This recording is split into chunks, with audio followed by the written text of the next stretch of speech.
Bonjour à tous et à toutes, je suis Sandrine Donzel du blog Est-ce comme c'est, le blog qui vous permet de voir un peu les problèmes par l'autre bout de la lorgnette et qui vous propose des outils qui, de préférence, marchent dans la vraie vie et pas seulement en théorie. Et en ce moment, la vraie vie, elle nous en met un peu plein la figure. Elle nous amène plein de choses à gérer et notamment le confinement et en plus l'école à la maison. Et ça fait beaucoup de choses pour nous. Voilà, on va dire ça comme ça. Donc, ce que je vous propose, le live que j'ai eu envie de vous proposer, pour moi, il a un objectif parce que j'ai reçu pas mal de messages sur comment on gère avec les enfants, comment on gère dans le couple, c'est la cata sur tel et tel point de vue. Donc je me suis dit que ça valait le coup qu'on fasse ce live. Comment ça va se passer? Je vous propose un peu quelques astuces, quelques grandes lignes directrices et je vous invite à me poser des questions en commentaire.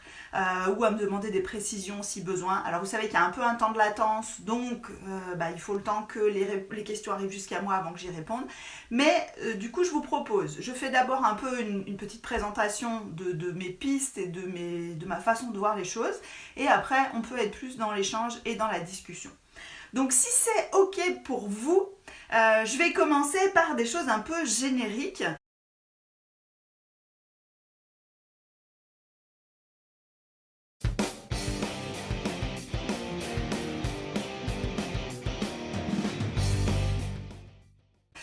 Je ne sais pas si vous le savez, et si vous ne le saviez pas, je vous le dis, si on regarde le mot crise en idéogramme chinois, ça tombe bien puisque ça vient de là-bas, l'idéogramme qui veut dire crise en chinois, c'est l'assemblage de deux idéogrammes dont un veut dire danger et dont l'autre veut dire opportunité.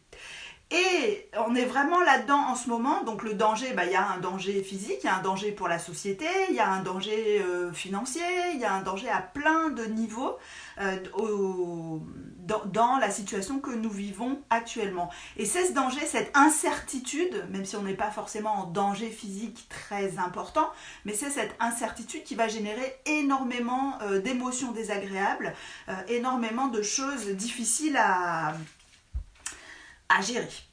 Et du coup, toutes ces émotions, ces incertitudes, le confinement, le fait qu'on est obligé de rester les uns avec les autres, ça risque, et ça a peut-être déjà révélé, mis le doigt sur des choses qui peut-être ne fonctionnaient pas très bien déjà avant, et que souvent on avait fait le choix un peu, j'allais dire, de mettre de côté, je ne sais pas si on peut dire ça comme ça, mais comme on a des moyens de fuir, de s'échapper, on va faire du sport, on va au boulot, on sort avec des amis. J'espère que vous avez pris votre café d'ailleurs, hein, j'en profite. On sort avec des amis et du coup c'est un moyen d'éviter de fuir un certain nombre de problèmes, de les mettre un peu sous le tapis. Sauf que là, on se retrouve tous ensemble et on ne peut plus mettre ces problèmes sous le tapis. Et si on ne s'y attelle pas correctement, si on est confiné sur une longue période, il risque de nous exploser à la figure. Alors je dis bonjour à tout le monde, je vois passer tous les bonjours et les coucous, donc bonjour à tous et à toutes, je suis ravie de vous accueillir dans ce live. Donc je reprends. Euh, Puisque on ne peut pas fuir, et c'est là où du coup cette situation de danger, d'incertitude devient une opportunité. Ça veut dire qu'elle va nous révéler les choses sur lesquelles on va avoir à travailler dans un futur proche ou plus lointain. On peut peut-être pas tout régler pendant le confinement, mais quand même, ça veut dire que c'est l'opportunité de voir vraiment clairement les problèmes et de s'y atteler. Donc voilà pour le contexte général. Alors, d'abord, je vais parler d'un point de vue plus individuel. Après, je parlerai de la situation avec les enfants. Et ensuite, je parlerai de la situation dans le couple, parce que pour moi, c'est un point essentiel et primordial de la manière dont on va gérer ce confinement. Alors déjà, d'un point de vue individuel, le fait d'être privé de liberté, en plus des émotions désagréables que suscite le confinement, le fait d'être privé de liberté, ça ajoute des contraintes. Il faut savoir que notre esprit aime avoir un peu le contrôle, et donc le simple fait de savoir qu'on peut s'échapper d'une situation la rend beaucoup plus supportable que se dire je ne peux pas sortir d'ici. Donc ça, il y a des expériences de psychologie sociale qui le démontrent assez clairement. Donc ça, c'est un paramètre à prendre en compte. Ça veut dire que du coup, il est nécessaire de pouvoir avoir des temps pendant lesquels on peut s'isoler les uns des autres. Et ça peut être soit sur demande, soit des temps prévus comme ça. L'idéal, c'est un peu sur demande. C'est vrai aussi pour les enfants, et notamment, alors les tout petits, ils en ont beaucoup moins besoin, mais les un peu plus grands, alors en tranche d'âge, c'est compliqué parce que ça dépend aussi de la maturité des enfants, mais les un peu plus grands, à partir de 4-5 ans, et ben souvent, ils ont besoin d'avoir aussi des temps pour s'isoler, de ne pas être avec leurs frères et sœurs, de ne pas être avec leurs parents. C'est aussi des temps sans règles. Ça, c'est important, j'y reviendrai.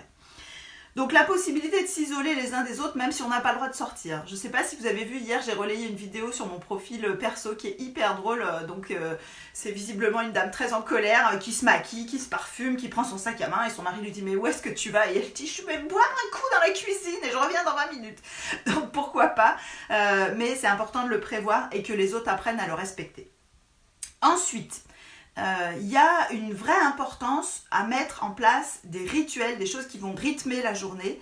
La première raison à ça, c'est que le confinement, le fait de ne plus aller au travail, de ne plus aller à l'école, on n'a plus de marqueurs sociaux du rythme de la journée ou de la semaine si on ne se les impose pas. Et ça peut être extrêmement déstabilisant. Alors là, ça fait qu'une semaine, donc c'est court, donc c'est un peu rythme vacances, ça va, c'est tranquille.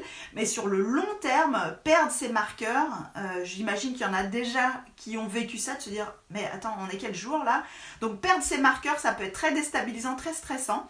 Donc les rituels, c'est important pour garder un certain rythme social et pas se retrouver complètement perdu. Ensuite, les rituels, ils sont aussi extrêmement importants pour une autre raison. En fait, à chaque fois qu'on a un moment de transition, un moment où on doit prendre une décision, un moment où on doit se dire qu'est-ce qu'on fait maintenant, eh bien, c'est un moment où notre cerveau a des risques de partir de divaguer, d'aller attraper d'autres infos, de partir en cacahuète. Les gens qui s'occupent d'enfants, notamment en bas âge, le savent bien, tous les moments de transition, c'est des moments de flou, c'est des moments compliqués et donc c'est des moments où ça peut vraiment partir, où les enfants peuvent s'énerver et nous aussi on peut s'énerver. Du coup les rituels, l'organisation, la routine, sans être non plus psychorigide sur le truc, mais là une certaine routine permet de diminuer le nombre de moments où ça risque de partir en cacahuète. Donc je reprends parce que j'avais pris quelques notes, donc je vérifie. Donc ça c'est vraiment important. Les rituels, c'est pas juste un truc de control freak, de gens qui sont dans le contrôle à fond. C'est aussi un moyen de garantir une certaine paix sociale. Ça c'est le premier point.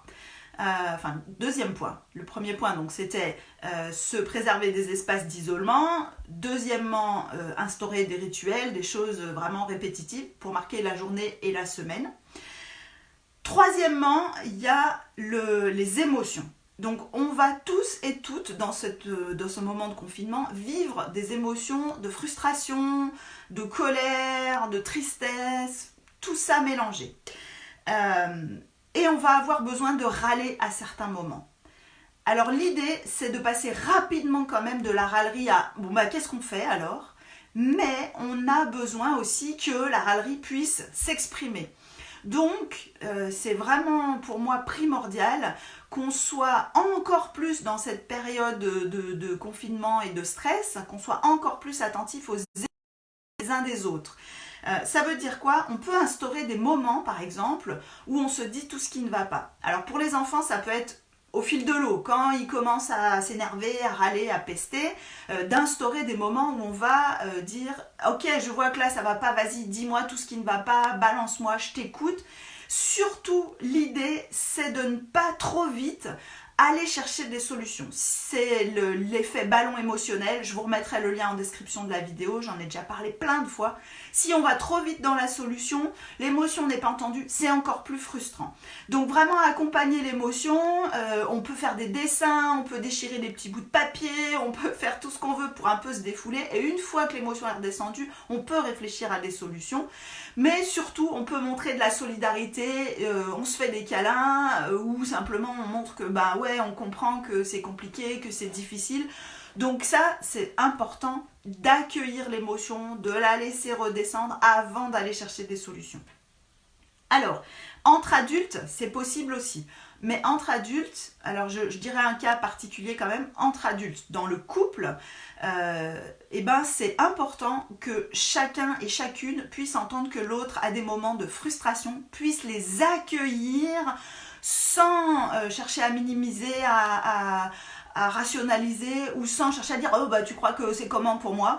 Parce que si vous faites ça, vous n'êtes pas dans la solidarité. J'y reviendrai dans le moment du couple, mais du coup, on peut se dire « Est-ce qu'on peut instaurer un temps où on lâche un peu tout ce qui a été dur dans la journée ?» On se dit « Ouais, c'est dur, allez, on se serre les coudes, on boit un coup. » Encore une fois, vous n'êtes pas obligé de boire de l'alcool, je le précise quand même. Mais voilà, on se montre de la solidarité et du soutien. Et ça peut être important de le faire en fait à tour de rôle, chacun son tour, ou alors à un moment où on se lâche tous les deux et où on n'est pas dans la réaction et la défense par rapport à ce que dit l'autre. Et là aussi, j'y reviendrai dans la partie couple. Quand l'autre se plaint, on ne répond pas, on écoute, on accueille et on reçoit. Un point important par rapport à l'accueil des émotions, primordial, pour les enfants notamment, quand vous cherchez trop à trouver des solutions pour faire diminuer leur frustration ou leurs émotions désagréables, d'une certaine manière, implicitement, vous faites passer le message, il y a un moyen pour que cette émotion disparaisse complètement. Or, le contexte actuel ne permet pas que cette frustration disparaisse complètement. Elle peut diminuer à un niveau acceptable, mais elle ne peut pas disparaître. Donc quand vous cherchez trop des solutions à la frustration, trop des moyens de faire en sorte que l'enfant ne soit plus triste, ne soit plus en colère, ne soit plus frustré, paradoxalement, en fait, vous alimentez sa frustration. Parce que du coup, il va être dans la perspective de « il faut trouver des solutions ». Donc je reviens là-dessus, c'est comme opportunité. Cette crise, je le rappelle, l'idéogramme chinois danger-opportunité, l'opportunité du moment, c'est de devenir ultra performant et performante dans l'accueil des émotions. Vraiment l'accueil inconditionnel des émotions et de ouais c'est dur et ouais je compatis et ouais moi aussi j'en ai besoin et de faire preuve d'empathie. Je ne suis pas submergée par les mêmes émotions que moi, je suis solide face à tes émotions et je peux les accueillir vraiment. C'est ça dont les enfants ont besoin. Et ça peut nous aider aussi. Dans les moments de crise, ce qui nous aide, nous, les êtres humains, c'est l'empathie et la solidarité. On se sort de l'angoisse en étant dans l'action et en pensant aux autres. D'accord? Et en se reliant aux autres. On ne se sort pas de l'angoisse en tournant dans sa tête en se disant « Ah, c'est la cata ». Donc ça, c'est vraiment important. Je vous renvoie aussi à l'article que j'ai écrit lundi sur le blog. Donc, le mot-clé, c'est vraiment solidarité et collaboration. Alors, où en étais-je? Je vais du coup là me recentrer plus sur les enfants. On a parlé de la partie émotion, accueil des émotions. Avec les enfants, j'ai parlé de temps voilà, où ils peuvent exprimer leurs émotions désagréables, mais j'ai dit on se sort d'une émotion en étant dans l'action. D'accord ? Je vois Delphine qui me dit merci pour cette intervention, merci à vous tous et toutes d'être là. N'hésitez pas à poser des questions en commentaire, hein, je vous le redis. Donc, autonomie et responsabilisation. Alors pourquoi je vous dis ça? Donc, les enfants ont besoin d'être dans l'action. Si nous restons en position d'adulte classique, du style je te dis tout ce que tu dois faire et puis la seule chose que tu as à faire c'est ton travail scolaire, ça n'est pour moi pas du tout une bonne manière d'utiliser les opportunités que présente ce moment de crise.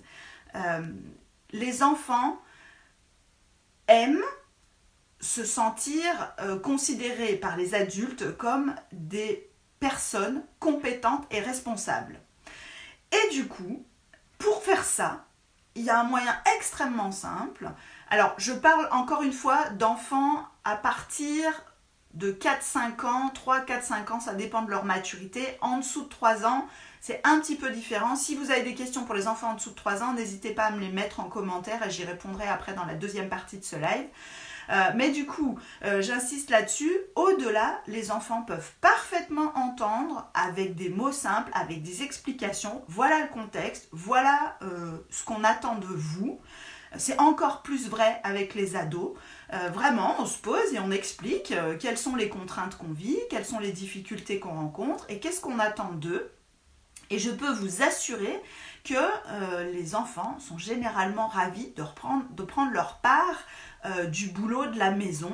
Ils sont extrêmement fiers de montrer leur contribution à condition qu'on ne leur impose pas, qu'on leur présente vraiment comme un truc de responsabilisation, de justement ces solidarités, on doit se serrer les coudes, on ne peut pas tout faire vu qu'on est en plus enfermé, qu'on n'a pas de temps pour s'aérer l'esprit et tout ça, on a besoin de pouvoir compter les uns sur les autres.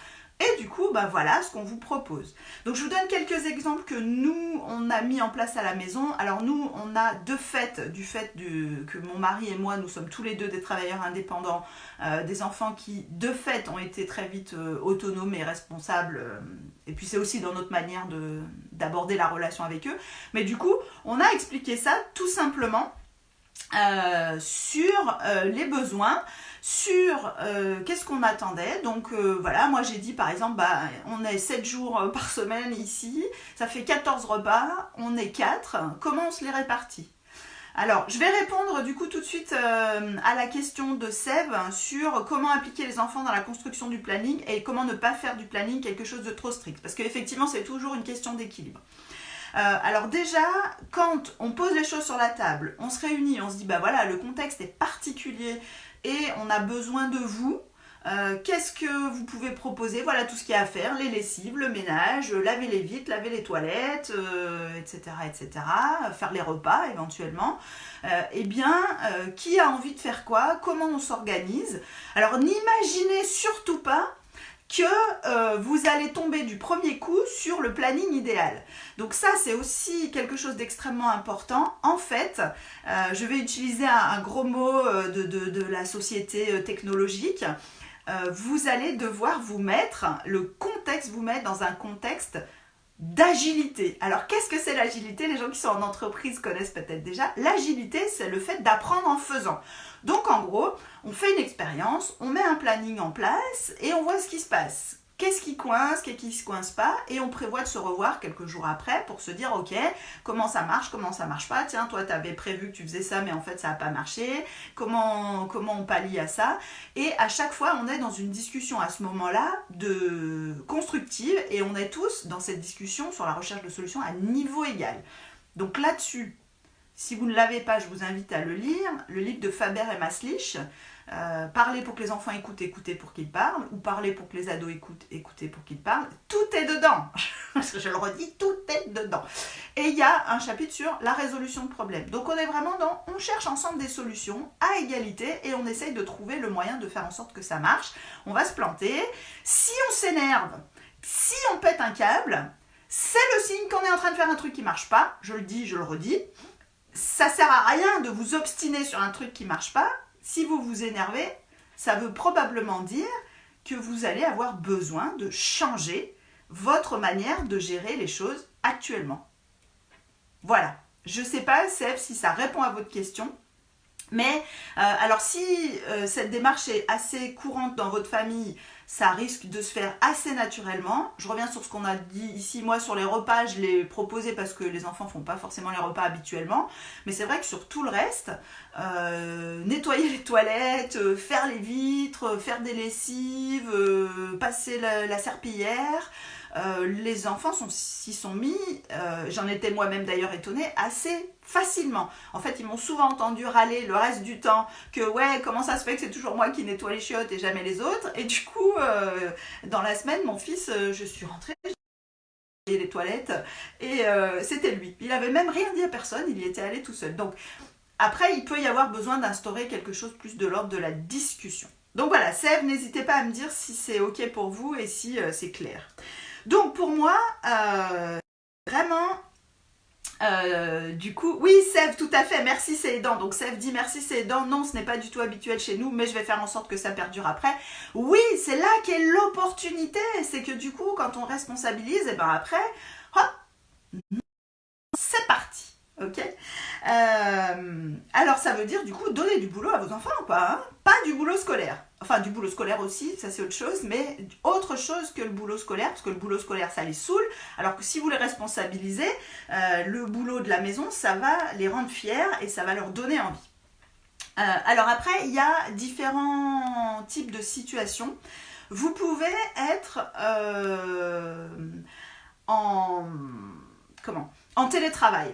Alors, le télétravail, là, c'est là où la notion de rituel dont je parlais tout à l'heure va vous aider parce que du coup, vous pouvez définir des temps ou des moments où vous n'êtes pas disponible. Si vous avez des enfants petits qui ne sont pas autonomes dans leur travail scolaire, qui ne peuvent pas attendre pour vous demander, ça veut dire que vous allez peut-être devoir lancer un enfant en autonomie, lui demander de se dépatouiller un peu pendant 20 minutes, une demi-heure. Ça peut être extrêmement intéressant pour des enfants de 5-6 ans d'avoir ce réflexe-là, d'essayer de se dépatouiller d'abord tout seul avant d'appeler un adulte. Vous avez du coup des plages de 15, 20, 30 minutes pour bosser. C'est pas beaucoup. Plus les enfants grandissent, plus ces plages peuvent s'élargir. J'en ai parlé dans ma vidéo de, je ne sais plus quand je l'ai publiée, lundi je crois, sur les astuces pour pas péter un câble avec l'école à la maison, découpé en petits morceaux. Il va bien falloir que les employeurs entendent que travailler avec des enfants de moins de 7-8 ans, c'est très compliqué. Alors je vois que Aurélie me dit, avez-vous des idées d'organisation pour aider avec une fratrie de petits 2 et 5 ans? Alors pour les petits 2 ans et 5 ans, vous pouvez aussi les responsabiliser, mais vous allez avoir besoin probablement d'être plus cadrante dans la manière, enfin dans ce que vous leur donnez à faire. Ça veut dire que vous allez leur donner des consignes plus claires. Ils vont peut-être pas forcément avoir l'idée de vous dire bah moi je peux passer la serpillière, moi je peux faire, moi machin, et surtout à cet âge-là, bon, passer la serpillière peut-être pas. Mais mettre et débarrasser la sable à 5 ans, ranger, plier du linge, peut-être mettre le linge dans la lessive. Donc les rituels, c'est garder quand même un rythme à quelle heure on se lève et à quelle heure on se couche qui est à peu près régulier. C'est bon aussi pour le sommeil. Donc pour des petits de 2 et 5 ans, c'est important. De garder une organisation, on travaille un petit peu, là aussi je vous renvoie à ma vidéo de lundi, de à quel moment on travaille le travail scolaire, à quel moment on fait autre chose, on joue, on va un peu, si on a la chance d'avoir un jardin, on va un peu dans le jardin ou quoi, mais du coup ça va être vraiment de ritualiser ça, de peut-être l'afficher avec des pictogrammes, ça va être surtout utile pour le ou la 5 ans, mais un peu moins pour le petit de 2 ans. Alors, Virginie me demande si j'ai des ressources sur la notion d'agilité quand on pense que tout doit être réfléchi avant pour que ça soit parfait quand ça sort. Eh bien, j'y réfléchirai sur les ressources et je les mettrai en lien dans la description de la vidéo où je ferai une autre vidéo sur cette notion d'agilité parce qu'elle peut être intéressante aussi à d'autres niveaux pour des entrepreneurs. Alors, je reviens sur mon sujet parce que comme je l'avais dit, je vais sur les différentes situations sur l'autonomie et la responsabilisation des enfants. Est-ce que vous êtes en télétravail ou pas? Donc ça j'en ai parlé. Si il y en a un du couple, hein, si vous êtes en couple, si vous êtes seul c'est un peu différent, mais s'il y en a un du couple qui est en télétravail et l'autre pas, là on va parler après du couple, il va falloir voir aussi comment on répartit la charge, mentale aussi, et du bien-être émotionnel et affectif de tout le monde. Ce n'est pas parce que quelqu'un est en télétravail que cette personne n'a pas à s'occuper du tout des enfants, parce que c'est quand même une charge. Alors, du coup, je vais peut-être aller sur le couple tout de suite. Je regarde mes notes. Oui, j'avais prévu d'aller sur le couple. Donc, si vous avez des questions sur les enfants, vous pouvez les poser quand même, mais j'y répondrai après. Le couple, je vous préviens tout de suite, ça va ruer dans les chaumières. Je vous le dis tout de suite. j'ai dit tout à l'heure que dans ces moments de crise, pour se sortir d'un moment de crise, on a besoin de se mettre en lien les uns avec les autres et de jouer la carte de la solidarité et de la collaboration. Si votre partenaire ne joue pas le jeu de la solidarité ou de la collaboration, ça va merder à un moment ou à un autre. Et ça va péter. Donc, peut-être que ça va vous obliger à constater que vous n'avez pas en réalité un ou une partenaire, mais un ou une contrainte supplémentaire. Je suis désolée de le dire comme ça, mais en même temps c'est vrai. Parce que quand on vit ensemble, mais qu'on peut sortir, qu'on peut aller au boulot, voilà, on arrive à comme je le disais en introduction, à se divertir des problèmes du quotidien. Là, on est les uns sur les autres, donc vous ne pouvez pas juste prendre sur vous en disant « Allez, c'est pas grave, je vais relativiser, je vais aller boire un coup avec des amis ou je vais aller faire ma séance de sport et ça va passer. » Et puis effectivement, ça passe et on passe à autre chose. Là, en période de confinement, où on est les uns sur les autres, ça n'est plus possible, ou en tout cas, ça ne sera pas tenable sur le long terme. Et du coup, cette période de confinement, comme avec les enfants, elle va nous obliger à développer plusieurs compétences. Celle de la régulation de nos propres émotions. Alors, ça fait aussi référence à une publication que j'ai faite sur la page en début de semaine sur la régulation des émotions. Dans la charge mentale, il y a différents domaines. Et notamment, un de ces domaines, c'est le bien-être émotionnel et affectif de chacun des membres de la famille. Et donc, si jusqu'à maintenant, vous comptiez sur votre partenaire, homme ou femme, pour prendre en charge votre bien-être émotionnel et affectif d'une manière ou d'une autre, alors je vois souvent des gens qui me disent « Oui, mais moi, je ne suis pas du genre à parler, donc voilà, je me renferme et je ne dis pas ce qui ne va pas. » Si vous êtes quelqu'un comme ça veut dire que c'est votre partenaire qui porte la charge mentale de votre bien-être émotionnel. Ça veut dire que c'est votre partenaire qui se pose la question de qu'est-ce qui ne va pas, quel est le problème, est-ce que c'est moi qui ai fait quelque chose de travers ou est-ce que c'est lié à autre chose, que c'est en général votre partenaire qui vient vous tirer les verres du nez. Et ça, en période de confinement, ça risque de vous poser de gros problèmes parce que on a chacun nos émotions à gérer et qu'on ne peut pas. On a celle des enfants en plus, donc on ne peut pas se reposer de cette manière-là sur son ou sa partenaire. Donc il va falloir devenir un peu plus adulte. Je suis un peu dans... Je ne caricature pas, je suis vraiment très stricte, ferme là-dessus. Il va falloir devenir un petit peu plus adulte dans la manière dont on gère ses émotions et dont on gère sa relation de couple. Donc, ça veut dire développer là aussi ses capacités à collaborer pour régler les problèmes ensemble. Alors, avant de parler d'autre chose, je vais parler de la libido et de la sexualité très rapidement.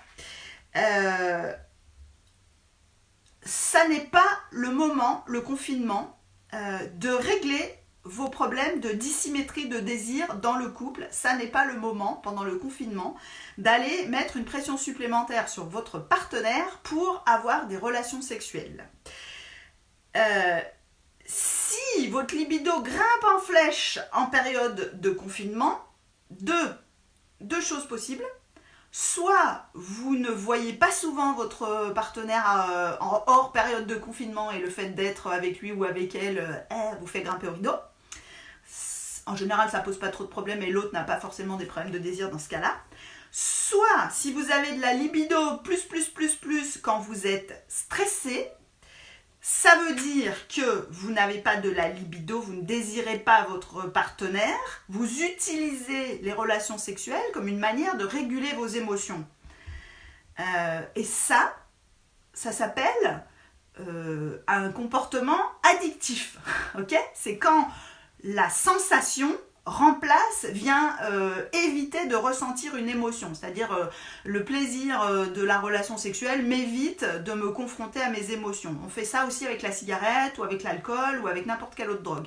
Alors je ne suis pas en train de dire que vous êtes addict au sexe, je suis en train de dire que si vous êtes dans ce cas-là et que vous utilisez le sexe comme un moyen de vous déstresser, ça va pas marcher longtemps. Voilà, je clôt le sujet. Je vous invite à regarder toutes les ressources que j'avais publiées déjà sur ce point-là, sur la dissymétrie du désir sur le blog. Je les mettrai en lien sur la description de la vidéo. Et donc, pour finir, car il est déjà 10h31, pour ceux qui regardent en direct, ça veut dire comment est-ce qu'on va apprendre à communiquer dans le couple, apprendre à réguler nos émotions sans attaquer l'autre. Donc, comment on met en place des temps où on peut se parler, et quand je parle, je te demande à toi, mon ou ma partenaire, de ne pas réagir en étant agressé, mais je te demande d'écouter, de te demander en quoi j'ai raison ou de quoi est-ce que moi j'ai besoin et de me questionner dans cette direction-là et pas de me questionner ou de me répondre en mode défensif pour se protéger. On est tous dans la merde à différents niveaux et donc si on ne collabore pas, on ne s'en sortira pas ou en tout cas ça va faire mal à la fin. Je regarde s'il y a d'autres questions. Là, j'ai été un peu provoque. Peut-être que vous avez des questions plus pratico-pratiques. Alors, en attendant de voir apparaître vos questions, parce qu'il y a toujours un temps de décalage, je vois des petits cœurs, merci pour les petits cœurs, j'adore les petits cœurs qui font fou sur mon écran. J'en profite pour vous dire que je suis en train de réfléchir à mettre en ligne des ressources sur notamment la charge mentale, soit des vidéos, soit des articles, parce que je me rends compte que c'est un sujet qui n'est pas très bien, merci, je vois que les petits cœurs... donc des ressources sur la charge mentale et comme j'ai du temps devant moi je peux enfin produire du contenu comme j'ai très envie depuis longtemps de faire des choses en ligne, des vidéos, des e-books, des trucs comme ça, donc je suis en train de préparer tout ça, donc n'hésitez pas à me faire part de vos attentes, de vos besoins, de vos demandes. Alors Sabi me dit c'est toujours trop court et très intéressant, merci à toi Sandrine, bon courage à tous, effectivement on est tous dans la même galère. Oui, effectivement. Alors, je vous recommande quelques lectures. Je mettrai en lien dans la description de la vidéo. Alors, si vous ne les avez pas, peut-être si vous pouvez les trouver en PDF, c'est peut-être le mieux pour éviter trop de livraison, de choses comme ça. Enfin, après, je vous vois, faites comme vous le sentez. Donc, en termes de lecture pour les enfants, parlez pour que les enfants écoutent, écoutez pour qu'ils parlent, parlez pour que les ados écoutent, écoutez pour qu'ils parlent, c'est top. Vous pouvez vous plonger dans la lecture du blog autant que vous voulez, il y a plein de ressources, je crois qu'il y a 400 et quelques articles sur mon blog, donc allez piocher dedans, blog.escomc.fr. Il y a des livres sur la communication non violente, j'en ai un petit jaune qui est hyper intéressant, qui est de Andreas Basu, de Andreas Basu et Liane Faust, je ne sais plus, je vous remettrai la description, il est tout petit mais il est hyper intéressant, hyper efficace. Alors France me dit, si les deux parents sont censés télétravailler, comment accéder à la dissymétrie sur la capacité de l'un et l'autre à travailler en plus de la charge des enfants? Alors, on est deux à télétravailler, on a des enfants à s'occuper, déjà on en parle et on se dit, attends, comment on fait? J'ai pas mal de gens, alors nous on est deux à télétravailler et donc on se répartit la charge. Chacun a alors ça peut être soit un jour, soit une demi-journée, soit on se prévoit des temps, mais c'est typiquement le genre de cas où là on peut pas fuir les problèmes, on peut tout simplement se mettre d'accord sur qu'est-ce que tu peux faire, qu'est-ce que moi je peux faire et comment on s'organise. Alors France précise, sachant qu'il faut être honnête, je trouve plus enrichissant de faire l'école aux enfants que mon propre travail. Oui, c'est une des opportunités de cette crise, c'est de nous révéler qu'on a peut-être d'autres priorités dans la vie, mais ça on verra plus tard, pour le moment on part à l'urgence.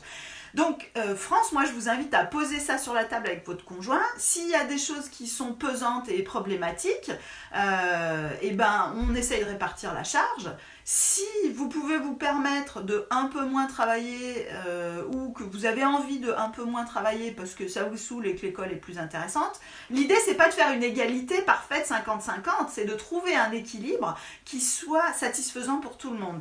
Et ça revient à ce que je disais là aussi tout à l'heure sur une organisation familiale agile, ça veut dire on apprend en faisant, on s'organise d'une certaine manière, On peut prévoir des temps pour se dire on teste ça quelques jours et puis on voit dans 2, 3, 4 jours est-ce que ça va, est-ce que ça ne va pas. Chaque fois que vous êtes frustré, un peu en rage et tout ça, ça veut dire tiens, il y a peut-être quelque chose à revoir dans l'organisation.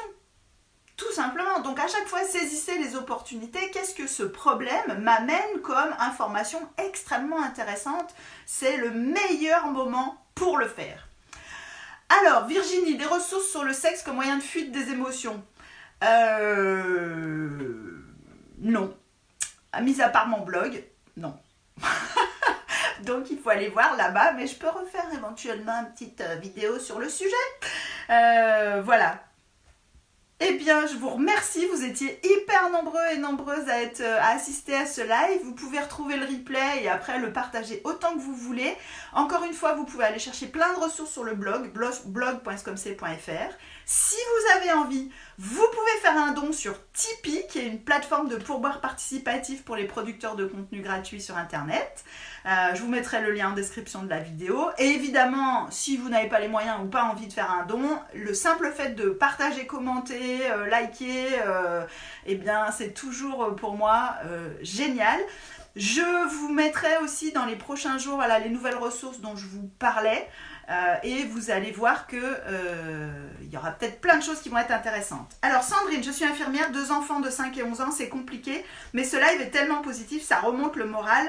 Merci. Eh ben, merci à vous Sandrine. Je vous dis, lundi, je vais publier un article sur comment prendre soin de soi quand on est soignant, avec des conseils diététiques, avec des conseils un peu plus sur la gestion de ses émotions. Et ça sera hyper important pour vous. Merci Sandrine, merci à tous et à toutes. Et puis je vous dis à une prochaine, restez connectés. Éventuellement aussi, vous pouvez vous abonner à la newsletter. Comme ça, vous aurez l'info des événements que je peux mettre en ligne comme ce live un peu impromptu. N'hésitez pas à m'envoyer vos questions par mail ou par message privé ou en commentaire sur la vidéo et je prévois des ressources pour y répondre. Ah, j'ai une dernière question, attendez. Cricri, comment occuper et trouver la bonne manière de faire comprendre à son enfant de 3 ans qui ne parle pas encore que papa fait du télétravail et ainsi que je m'occupe de son frère pour les devoirs le matin en semaine. Alors Cricri, je ne sais pas s'il y a une bonne manière de le faire. Ça suppose quand même de lui permettre d'exprimer sa frustration. Avec un enfant de 3 ans, vous allez difficilement pouvoir le laisser en autonomie pendant plusieurs heures, enfin pendant des temps longs.